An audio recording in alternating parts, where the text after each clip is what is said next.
coming to you again with another episode of Tasty Tuesdays. Today we'll be making a seafood chowder. We also will be making crunchy fried shrimp, and we're going to do some fresh fruit beside it. So we can keep it a little snacky today, but still be a nice little snack for a quick dinner. All right, well, here's some of the ingredients we have. We'll be using onion powder, garlic powder, salt, basil, dill weed, parsley flakes, bay leaf, thyme, and black pepper. If you don't have all these spices, you don't need them all. And as we go forward, I'll tell you if we need them or not. I also will be sticking with my chicken first product, chicken base, instead of using a chicken stock. Other items you're going to need. We're going to need oranges. We have a pineapple here. I have black grapes. We're going to need celery. Your protein will be crab meat. This is a special crab meat special. You can use a lump or super lump, but special, if you're putting it in a soup, I don't see why buying such a high-end product unless you're serving a high-end patron. But for your home, this would be more affordable.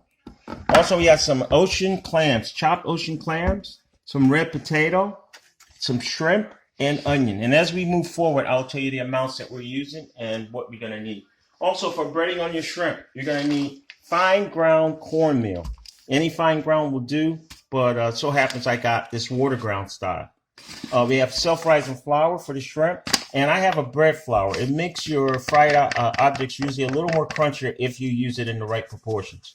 Also, we have half and half and whole milk, and we'll be frying shrimp, and of course my beloved canola oil. Get your ingredients together and come right back. Hey, we're back, and what we're working on first. The first thing you want to put in will be your celery and your onion. If you've seen me before, we got to rinse the celery. Make sure you rinse the bases of your celery. What you're looking for in the celery is the bases of them, and it's usually a lot of dirt in those areas that I'm rubbing on.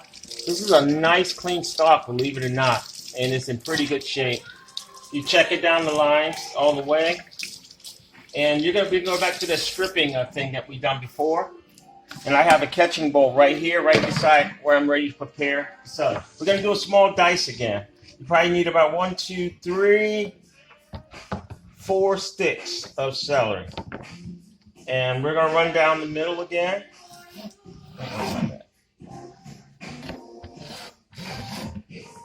All right, we're just putting lines into the sticks. Try to stay in the middle if possible. It's not any trouble if you don't stay steady in the center, but it is make a more even cube actually. So I am stripping it out, and we want lines about this wide, not that wide. Even that, you can do it again if you have to. So we are just stripping it out, and once you get them all stripped out. And you see the point is going away from my hand. As I showed on the last episode, point away from your hand, and that way you can keep it safe. Don't have your hands nowhere near where the knife is moving towards. And that's it. Moving a little faster today because I had already showed you guys how to do the celery. Now you're going across. If you look at your finished chop, they're all around the same size, give or take. You can chop a little bit down if you want to be precise, but that's really not necessary because we are making a soup, mind you. But this is close enough. They come out close enough, and you want them to, you see my hands are still bent, and moving the knife backwards as I go, and I'm sawing forward. I always use the word saw so that it gives you an idea. That's the best way to cut if you want to get to the bottom of this. So we got the celery pretty much chopped up. I'm picking up speed a little bit. I've been doing it so long I don't even have to look, and I'm still cutting. But we have that done. But don't be fancy where you end up cutting yourself, thinking you're covered. So that's the worst time. You get yourself hurt when you think you got it all under control. So you got to be careful at all times. So this should take care of our celery and the amount of soup that we're making. Again, it depends on how much soup we're actually making. Those 4 sticks should cover. I'm going to do one more for good measure, because it's going to cook off into the cream and milk anyway. So we'll do one more.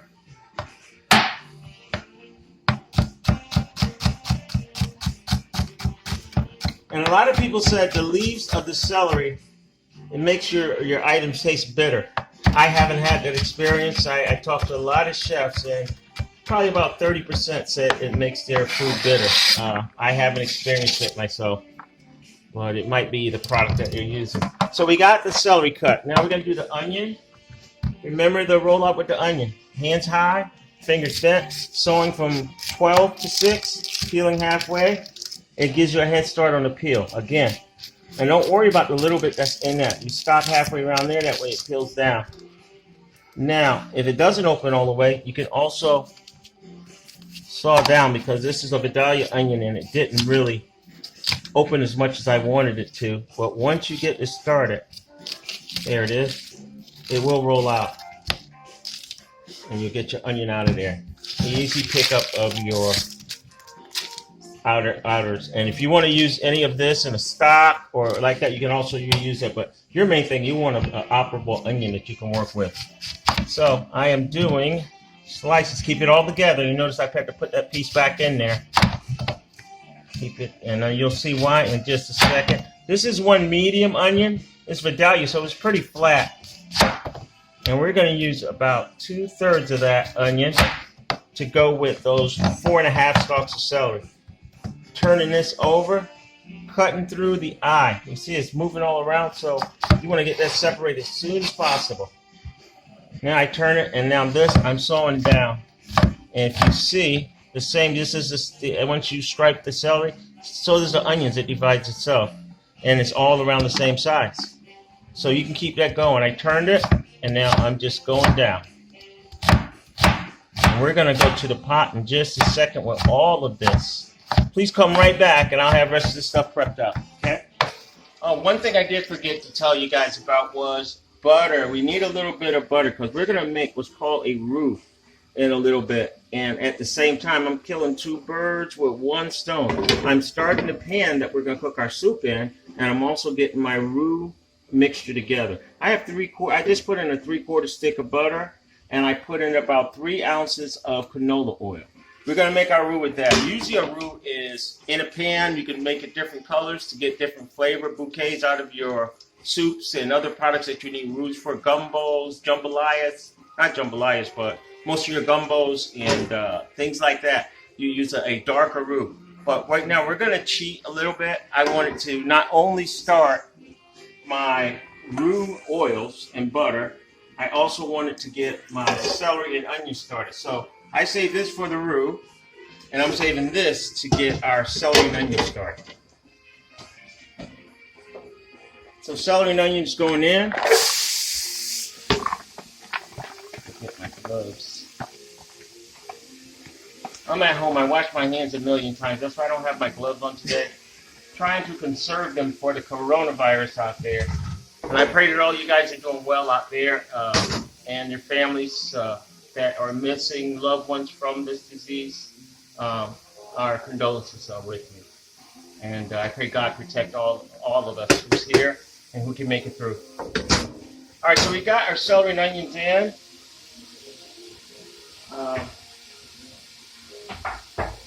Next thing we're going to want to get together will be our clams and our crab meat. We're going to get them open. I have a little opener that I fell in love with. I have an electric opener. I have other can openers. This one right here, you ever see anything like this with the crank on it? Jump on it and buy it, as long as it's not a cheap model. But this one works this easy. Got my clams, goes down, and you're just cranking it around. No breaking your thumbs off. No slipping off of the electrical can opener or electronic lid. It just twists right off.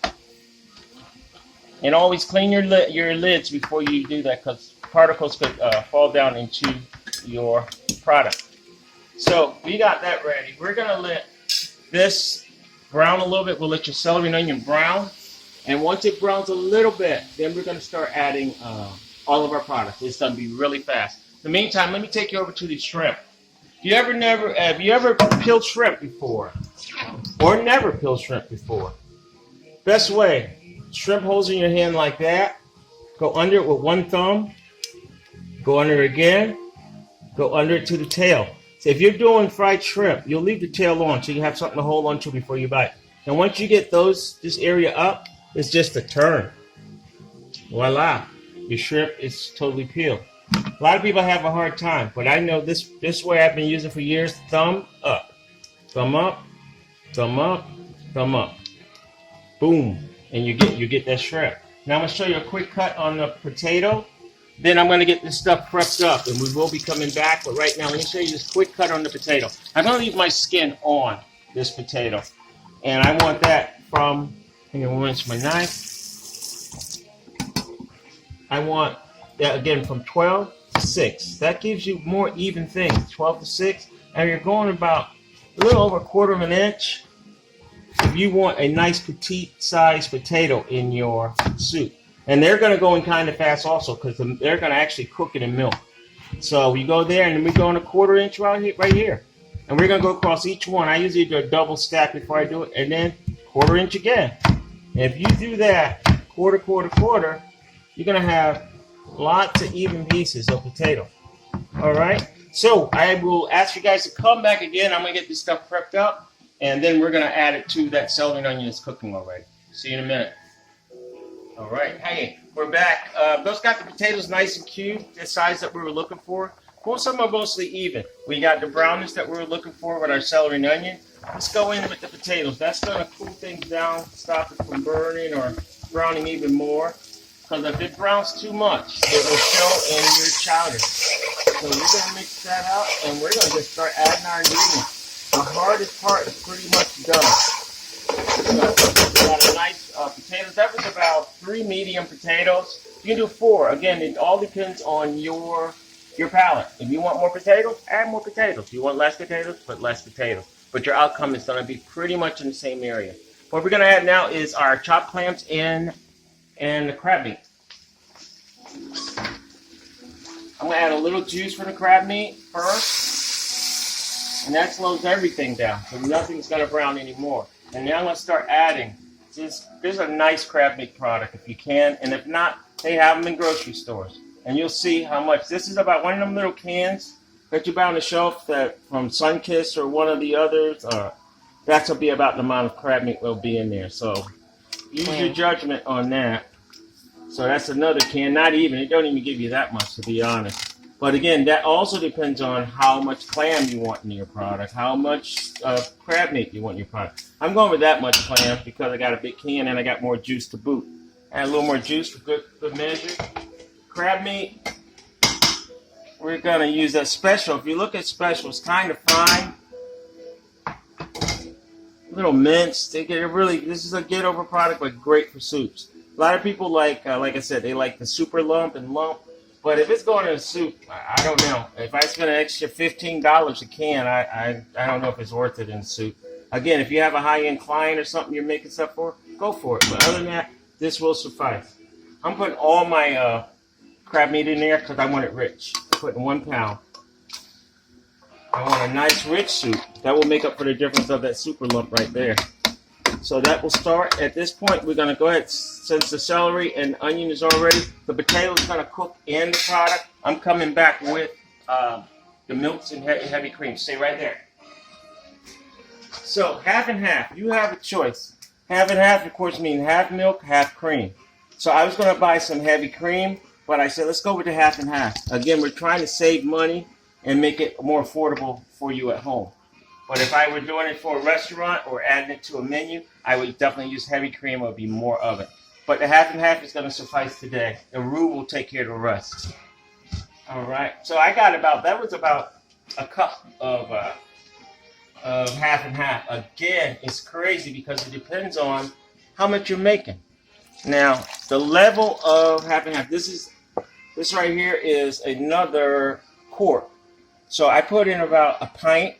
And this is a quart. I'm going to put this quart up to about right there. And I still have about that much left. So if you can, depending on how liquidy it's going to be and how much the roux is going to thicken it and the creaminess will depend on how much. We still have milk to go.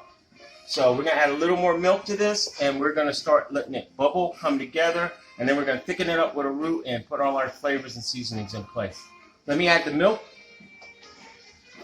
At this point, we're going to go, I wanted to move this container out. That was not even 2 ounces. We will get you more in just a second. Bear with me. Now we're gonna also go with about total of about a pint of milk. That should be enough. With the amount of product I have in there, that should be enough. We had this 2 ounces earlier and this low on the milk, giving it probably about again, a quart. Not even a quart, I'm sorry. It will be about 16 ounces, actually, of total milk. We got about a quart of heavy cream, a little over a quart of heavy cream, or half and half. And you saw the amount of product. It all depends on how much. You can make it your way, but use these basic guidelines. We'll be right back as this starts to bubble. Hey, we're getting a little action in the soup here. We're starting to bubble around the edges. And that's all your goodies are all in place. Like I said, the rest was just pour your ingredients in. Once you get that celery and onion and the potato in, you can dump pretty much the rest of your ingredients right in. And now it's starting to bubble. What happens with the half and half, the cream part of it starts reducing and it thickens up a little bit. But we're going to speed it along. If you can remember, we had this 3/4 stick of butter and the canola oil, about 3 ounces. This is what we're going to make our roux. Usually a roux is made upon the stove and it browns and it thickens and then you add it immediately. I'm doing what's called a cold roux. So with this butter in it, it's going to make it rich enough to thicken the soup up. I'm going to add this flour. The flour we had earlier, I'm going to use the self-rising part of it. You can use the all-purpose also when it comes down to a roux. Most chefs do use all-purpose. But I found out a self-rising don't change it that much. I'm actually wasting it because of the self-rising properties, the baking powder part of the self-rising flour. So I put probably about 3 ounces of that self-rising flour into what was left of that 3/4 stick of butter and 2 ounces of canola oil. We will blend this together. And we want to make, and this, like I say, this roux is usually done on stovetop. And this is a loose roux, which I like the loose ones versus the thick ones. A lot of people want to make it about pancake consistency. Thin pancake, but not too thick. Because what happens is it'll get in there and it will thicken up too much. But I'm going to add a little bit more. While you look into our soup, it's starting to roll now. This is a perfect time to add your roux. When I say roll, I mean boil. So I'm adding a little bit more flour just to get that pancake consistency. And again, you could use all-purpose. You could use this bread flour, but that bread flour is kind of tricky. You don't want that bread flour can ruin you as much as help you. So be careful because it is made for bread. It's made for making bread, but I found little tricks with it. See, it looks like a pancake mix now. So now we've got everything rolling. Watch what happens to the soup as I add this roux. It thickens up. So you want to slow it down right now. Slow it down. Look how thick that got in no time flat.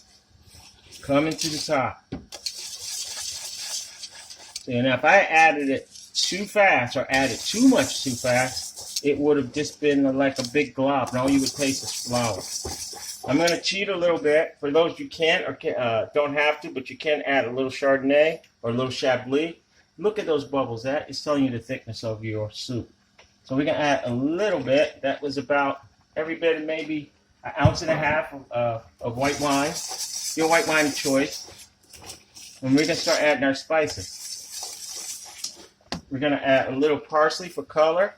And you look at it, it's not that much. I mean, this soup is really easy. I mean, once you get everything in place, this soup is practically done. Put a little black pepper. I want to turn it down a little bit so it gives me time to add my spices. Little black pepper, and you go light. If you can see that, I didn't put that much in there. You go light with most of your spices. You can't go wrong because you always can add more, but it's very difficult to take it out. So we're going to add a little dill. Dill is strong, so don't accidentally put too much of this in there because you will taste it forever in anything you use it in. Did a little dill, light dill. You're going with a light basil. Basil is not that bad. It can give you bitter notes if you overdo it. Very, very, very light garlic. You can use fresh garlic in that also. That would have been like 1/2 of a clove if you want to put it in there. So onion powder, let's go with the onion you already have in there. That's light also. And that's pretty much your spices. I'm going to add my, believe it or not, chicken base and a seafood soup. Go figure. But, oh yeah, and I also have to add a bay leaf. But we add a little bit of chicken base. Not too much. You don't forget the clam has salt in it.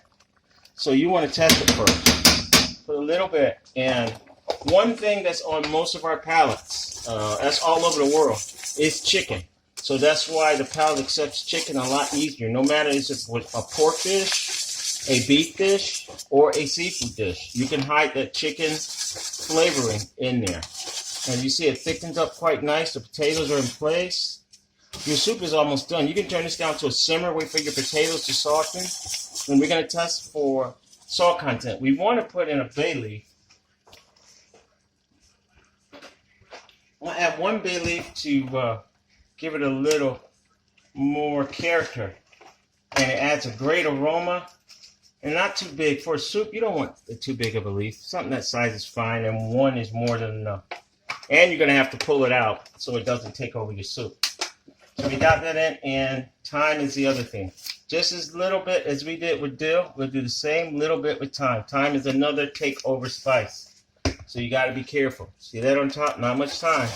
Now, what I'm going to do, because the cream part of the half and half is thickening up the soup quite a bit, this is something you got to be careful with, and you got to keep the temperature constant because it can break your soup and destroy it. Once it breaks, it sours, it does a lot of strange things. So if you look at the consistency of the soup now, you will see that it's holding together fine. I'm going to actually add the rest of the half and half instead of the milk. So we use the entire quart because that was the amount of, and you see how that's moved out? That was the amount of roux that we put in versus the amount of the reduction of the heavy cream. At this point, I'm just going to taste for salt content, add salt if I need it, and if the chicken base has already done its thing, we won't need any. So let me taste this and see what's going on. Nice consistency. You look at it, that crab meat's in there. Nice, perfect blend. So let's test for salt. No salt needed. I can put my salt away. The flavor is perfect. Now, only thing we're going to do, we're going to put it on a simmer and let the wine just simmer out. It's great. It's a very nice and flavorful soup right now. Let's go over while the soup is on simmer because we need it to cook down. We need that bay leaf to take off. We're going to go and get our fruit ready, and we're going to go and get our shrimp prep. Hey, we're back. While our soup is simmering, we're going to go ahead and prep the fried shrimp. So far, I've already deveined these shrimp, if you can see. Not deveined, I'm sorry. I just split them down. I'll show you how to devein very shortly. Deveining is literally taking this vein out. I have a little technique for that too. And this is the yucky. You don't want that. So, how I got the shrimp to this stage. You hold the shrimp in your hand, pinch it. And that way it gives you a guideline where your knife should go. Right in the middle. And you go down and slide the knife back slowly. And voila, you'll have the same state, and there's your vein. Everything's good. But I'll show you an easier way to take that vein out. So we're going to do that real fast. Nice, and down the center. Drop it in your pile. Now you start running cold water onto your shrimp. That usually releases the vein out of the shrimp. And you see the water turning purple? It's taking the iodine out of the shrimp. You don't want high iodine levels going into your body either. As you see, the vein kind of exposes itself. It comes right off in your hand. And I put the shrimp on that side, vein on that side. Do it again. Look for the vein usually on the bottom. Shrimp, vein. All right, we're going to be doing that for a while. So I'll have this ready. But what we're going to do right now, we're going to set up a bowl of mixture. We're going to mixture of flour, cornmeal, and the bread flour to make a nice coating for your shrimp. I'll show you how we're doing that right now. On the shrimp.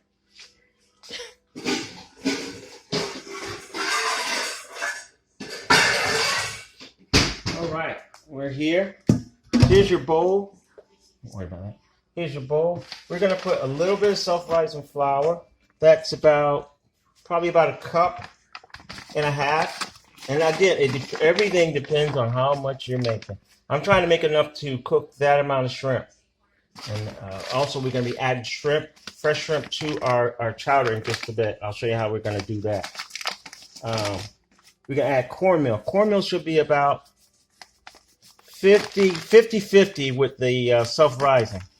So we got just as much cornmeal as we have self-rising. Now here's the crunch. The crunch cost will be about the exact same amount as you put in of the cornmeal. You take that blend, nice mix, and that's going to make a nice breader for you. I'm going to prepare some shrimp for our chowder. Shrimp is the last thing you add to your chowder, so I'm going to throw it in now, turn the heat back up, and then your soup will be completed. But that's your breader for your shrimp, all right? And we'll be right back. All right, we are ready to get the shrimp for the soup and the shrimp for the fry. These are the shrimp that we now got deveined and cleaned, ready to go. For the soup, we're going to use about 1, 2, 3, 4, 5, 6, maybe 7 pieces. And what we want to do, we want to pop the tails off. Believe it or not, it's going to go a long way. And you also can use small shrimp. They don't have to be these 1620s. These are kind of what they will call jumbo in stores. And they are a standard in restaurants, 1620s. The smaller sizes can be used in a soup again. As long as your flavor profile is in place, you can go with what you got. So these 7 pieces should be more than enough if you cut them right. So we're going to cross them. You can do 1 shrimp at a time. You don't have to do like I am doing right now. But I'm going to cross them to make lots of shrimp pieces. Again, you can use a shrimp this size. It's very small, 3136, or any other small size shrimp for your soup. And again, it depends on how much shrimp you want in your soup, how many clams you want in your soup, how much crab meat you want in your soup, depending on what flavor profile you're looking for. So we're coming over. I started the soup. It's starting to roll again. Shrimp is your last item because you don't want it to disintegrate and get all mushy. So you stir the shrimp in a nice, hot, creamy chowder already, and it's going to cook. Always protect the bottom. Right now my spoon is moving back and forth because I'm protecting the bottom of my pot. You don't want to scorch your pot. You scorch your pot, you got to start all over again because that burnt taste is going to go through your entire chowder. So now if we were to look into the spoon, look at that. We got clams, we got celery. Our potato is disintegrating, but it's still there. See our red potato still there? It's in there. So this is the time that I usually turn it down to the simmer again and let that little bit of shrimp, and you are actually done. Your soup is completed. So we're going to simmer with the shrimp, and now all we got to do, we're getting ready your fried shrimp. So come on over here. Fried shrimp already in the bowl that you cleaned it in, already deveined. In that same bowl, I want you to add, with this amount of shrimp I have here, I want to add only 2 eggs. Oh, not the eggshell, but just the eggs. Now we have 2 eggs. We can add very little salt. Remember the iodine and all that stuff from before? I have to get this off there. Light salt. That's it. No more than that because the shrimp already has the sea salt and natural salt. We got basil. Very light again. Very light on garlic. Garlic shouldn't have to be in fried shrimp too much. Onion, don't hurt as bad. You get a little bit more onion. These are sprinkles, by the way. Pepper. That was a little more than I wanted, but it's definitely not going to hurt it at all. And we got seasoned salt. You can use Old Bay. I'm using Lowry's. I like Lowry's. And that should season it. Just with that season, we're going to mix that egg around. Mix that egg around. And you don't have to season your flour because you just put seasoning into your shrimp, a wash they call it. But I don't use milk in my wash. I use straight egg and seasoning. It gives me a little more lift, a little more fluff. What we're going to do, we're going to come over here and we're going to get our oil going. That oil is only canola. It's only canola oil and by itself. Pot like this, you want to put about this much. I put it in earlier. Put about a lower level because you don't want it to splatter everywhere. So you take that, turn that on. We'll be right back after we start breading the shrimp, and we'll fry them up, and we'll be plating very shortly with our fruit. Okay, it is time to fry the shrimp. Look down, we have the shrimp already. It's been sitting here probably for about 5 minutes or so. What I want you to do when you put the shrimp into that flour mix that we made, I want you to grab maybe about 3 or 4 at a time, drop them in different areas of the bowl, shake the bowl, or even cover them up as soon as possible. Because once you cover them up, I need you to go ahead and drop them in the oil. The oil is ready. You want that oil running about 300 degrees. If you have a bigger vessel, it would be 350 degrees. But 300 degrees at home, because it gets kind of dangerous. We got those 4 in, so we'll know the difference. I'm going to do another 4. 1, 2, 3, and 4. Get plenty of egg on them. And cover them up again. Once they're covered up, pick up. And you notice I got one hand with flour on it, one hand is wet. Try to leave one hand wet and one hand dry so you can still move around. That way you don't end up with a whole cake of flour over your finger. So we got 8 shrimp in the fryer. And I'm going to clean up while it's frying so we can really take them out.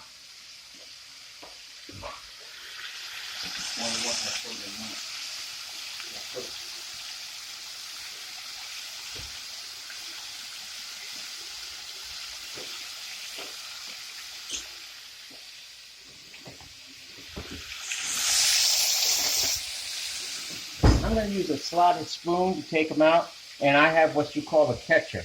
It's just my cast iron pan, and I put a paper towel in it, so I have something to catch my fried shrimp in. What we're going to do after I show you the nice color we're looking for with the shrimp, we're going to go ahead and cut up our fruit, and we're going to plate. So at this point, let's take an eye out on the shrimp and what we're looking for color. See, that's fluffing up nice. It looks like a tempura almost. But this is just what that bread flour does. It puts a nice crispy coat on it. And there's the second 4 I put in there. You'll be able to tell the difference because the first set's going to be running a little darker than the second set I put in. So the first 4 will be pulled first and the second set next. So here we are, and you look one more chance. You want to take them out nice and golden brown. Don't let them fool you. And because the others, see, this is a little lighter, this is a little darker. So this is my first set. You don't want to overcook them. Don't pull them out this color. And I'm going to my catcher. We're getting the darkest ones that's in the pot because the other ones are catching up with it now. Going to my catcher. Look at them. Don't they look beautiful? They look delicious. All right. Thank you, Sean. We're going to be eating them in a little bit. And we have the last 4. And this is it. This is 4 done. See, look at that. They will pile up real nice. That's some beautiful shrimp.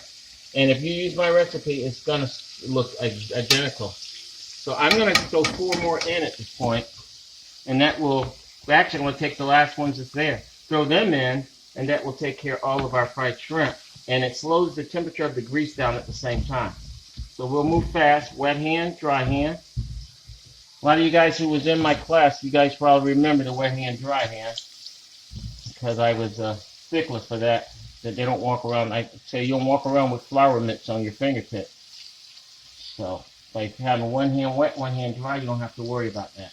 By the time we put these last shrimp in and clean up,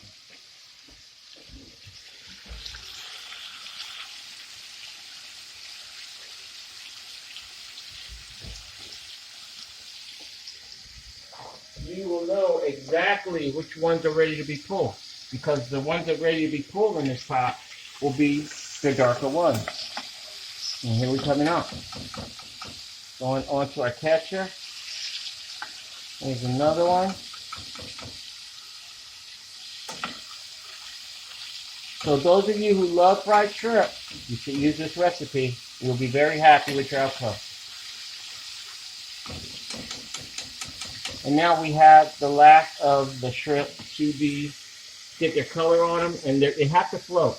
The shrimp, they look delicious. They have to float. Once they float, you go for color. A little golden brown with that recipe. Some of them may take a lot longer if you use a different recipe. But with the flour mixture that I use, you look for your color that's suitable because they float pretty fast. So what we're going to do now, we're going to show you how, when you come back, we're going to show you how to do all the fruit. That's going to clean your palate from your soup and your delicious fried shrimp.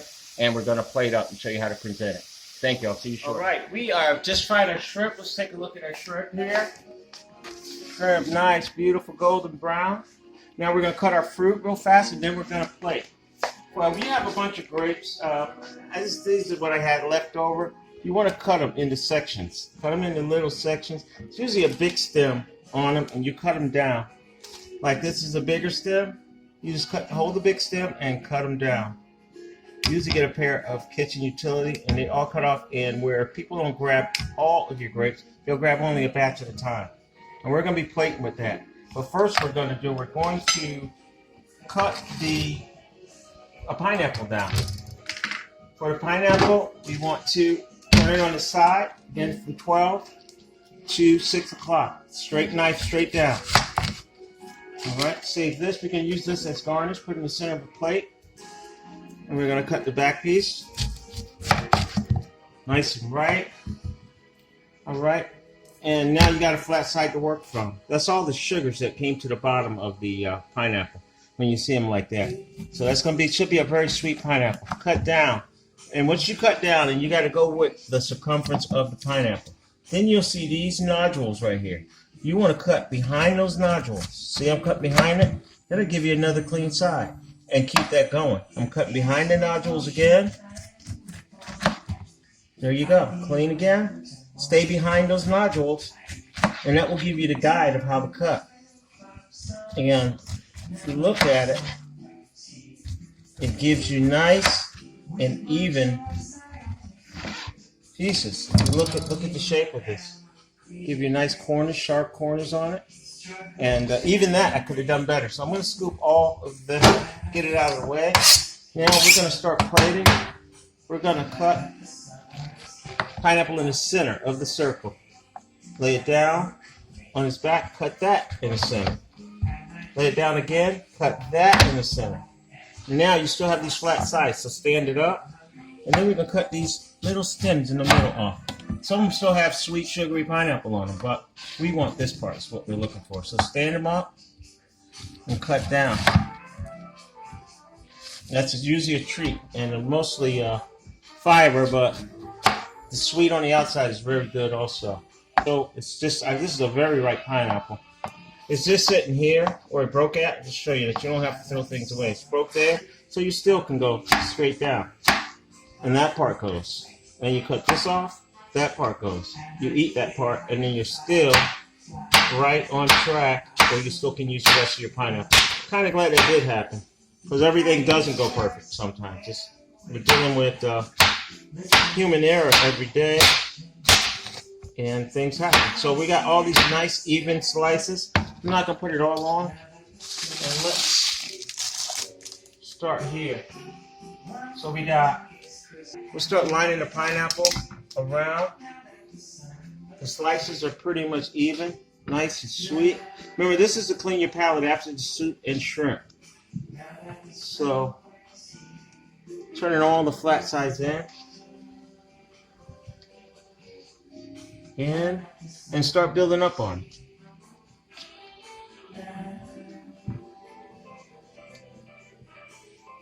Turn the flat sides in and go all the way around. This is just giving you an idea of what you can do with the already cut pieces. And you have more. You can pile it high as you want, wide as you want. And then you're going to accent it with maybe an orange. These are fruits, again, fruits to clean the palate. I cut that in half, going on the outside. So that way you don't have to do the round part of the orange. And you're peeling it as you go.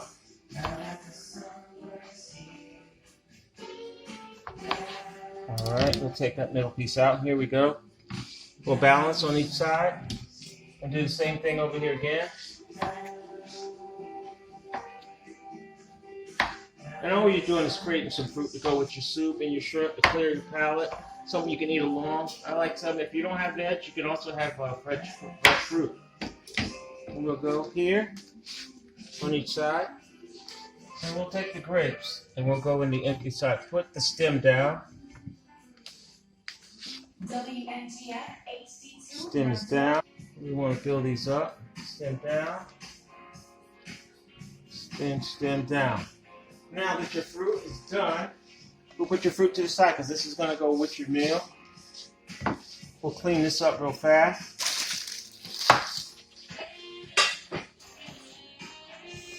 Alright. This is the good stuff. We'll come back to this later. Since we have a clean, let's put this up top here. This extra sitting out. Another piece extra sitting out. This is going to be eaten. Okay.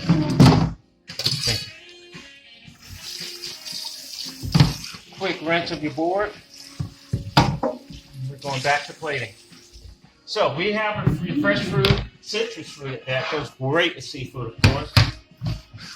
And that is why our next item will be a piece of lemon. Cut the ends off the lemon.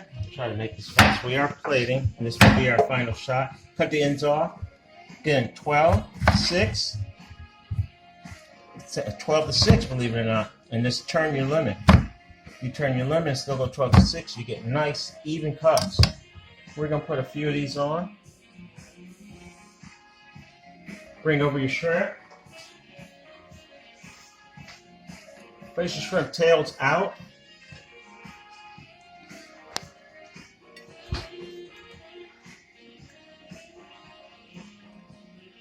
Okay, we'll have this done in just a second. Nice fresh fried shrimp. Tails out. That way you have uniformity. Tails out. Doesn't that look good?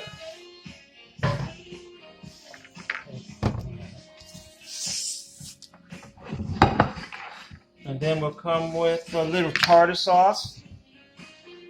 Let's put one more lemon out here for good measure.